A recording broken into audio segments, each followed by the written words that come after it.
আসসালামু আলাইকুম প্রিয় দর্শক শ্রোতা, আশা করছি আপনারা সবাই ভালো আছেন। তো কথা হইলো যে এখন জ্যৈষ্ঠ মাস, প্রায় জ্যৈষ্ঠ মাসের অর্ধেক।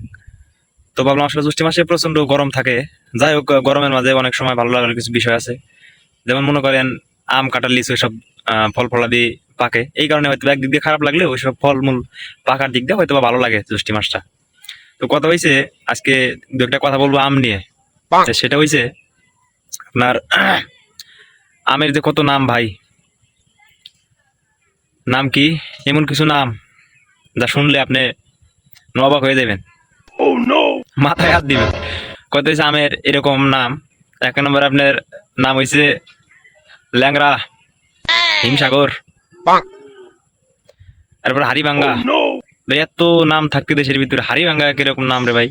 হাড়িভাঙ্গা, কলসি ভাঙ্গা, জগ ভাঙ্গা, মগ ভাঙ্গা, থালা ভাঙ্গা, এসব কোন ধরনের নাম ভাই? তারপরে আপনার হিমসাগর, হিমসাগর, ভূমধ্যসাগর, আটলান্টিক মহাসাগর। কত হইলো ভাই? এই হিমসাগর আমরা যদি খান, আমার মনে হয় হিমসাগর আমরা খাইলে গলা তাদের হৃদয় আত্মাটা সাগরের মতো হয়ে যায়। আমার সাজেস্ট থাকবে আপনারা সবাই হিমসাগর আমটা খাবেন এবং যার যার হৃদয়টা বড় করে নেবেন বা মনটা বড় করে নেবেন। তারপরে হচ্ছে ল্যাংরা, ল্যাংরা, নুলা, কানা, খোরা, এটা হচ্ছে আমের জাত ভাই। আমার কথা হলো সারা জীবন আমরা কত রকমের কলা খাইলে, মানুষে বলে যে জমুজ কলা খাইলে মানুষ জমুজ সন্তান হয়, কিন্তু সারা জীবন ল্যাংরা আম খাইলাম ভাই, কোনোদিন কোনো মানুষ বা আমি সহ কেউ ল্যাংরা হইলাম না। বিষয়টা হাস্যকর না? আর কথা হয়েছে অনেক আমের জাতি তো আমরা দেখলাম, কারণ আমের জাত শুধু একটা না, আমের কয়েকশো প্রজাতি রয়েছে। যেমন মনে করেন আমের জাতের ভিতরে রয়েছে আপনার ফজলি আম।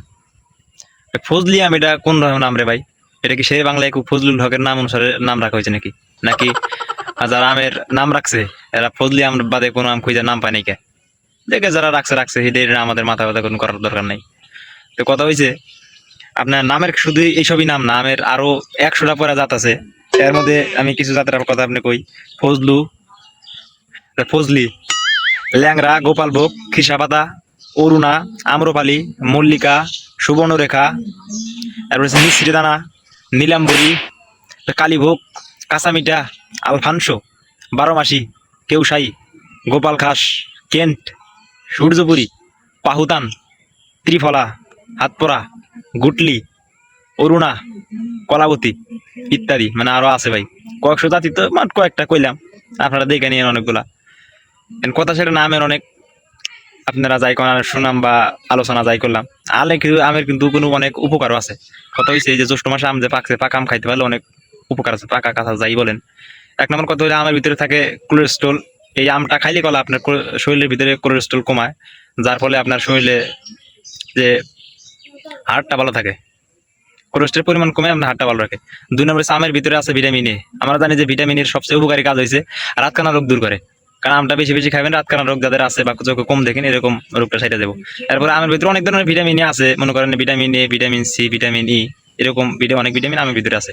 এছাড়া আম বেশি বেশি খালি গেলে আমের আপনার হিট স্ট্রোক, কারণ বর্তমানে বাংলাদেশের যে অবস্থা, যেরকম রোদ বা যেরকম প্রচন্ড গরম, এই আমটা আমটা খাইলে আপনার হিট স্ট্রোক থেকে আপনি বাঁচতে পারবেন। সর্বোপরি আপনার কাঁচা আমের যে জুস, এটা খাইলে আপনার শরীরের সব দিক দিয়ে ভালো হবে। তো আম সম্পর্কে অনেক কথা বললাম। তো আজকে এই পর্যন্তই। সবাই ভালো থাকবেন, সুস্থ থাকবেন। আল্লাহ হাফেজ, টাটা, বাই বাই।